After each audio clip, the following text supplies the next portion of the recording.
Sometimes one is overwhelmed by tragic events in his or her life. What can keep hope alive after the struggle ends?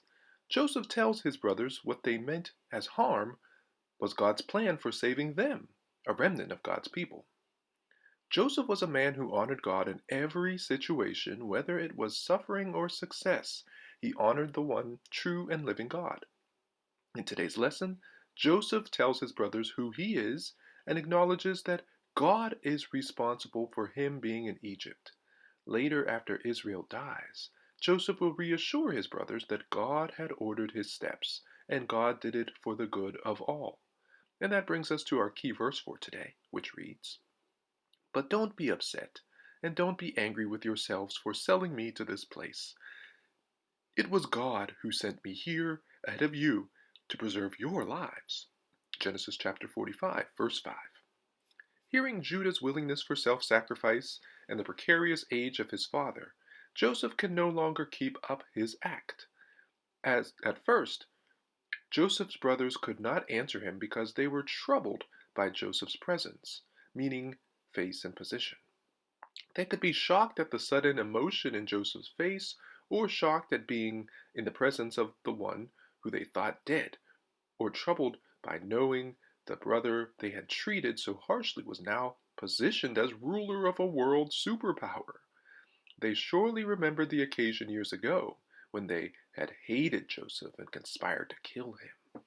In a gracious turn of events, the same Joseph who had been left to die and eventually sold into slavery encourages his brothers not to be grieved by his revelation and not to be angry, meaning kindled, incensed against themselves for past actions. One would think that any anger in this situation would be anger on Joseph's part against his brothers, but here he shows great compassion to them, asking them to put away their own anger against themselves. Joseph assured the brothers that God had used those very events to send him ahead of them to Egypt to preserve life, meaning to provide sustenance for them now that a famine was upon the region. Although his brothers' actions had not been a dream, Joseph the dreamer was using his interpretive skill to represent God's love and redemptive plan. Because Joseph had been established as overseer, their lives were going to be preserved. The famine would kill many, but God provided deliverance for the family through Joseph. Joseph assures his brothers of God's providential hand in the situation. God had established him as a father, or another title for a viceroy or official spiritual advisor, and a lord, meaning firm, strong master over Pharaoh's immediate household, and ruler, meaning someone with dominion over all inhabitants of the land during the famine. This is an amazing moment of power blessed on a boy who was sold into slavery and imprisoned falsely. Only the living God could have orchestrated that change in his life.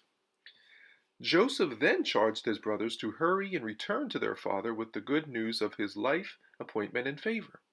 Joseph sends his brothers away with a message of hope and celebration.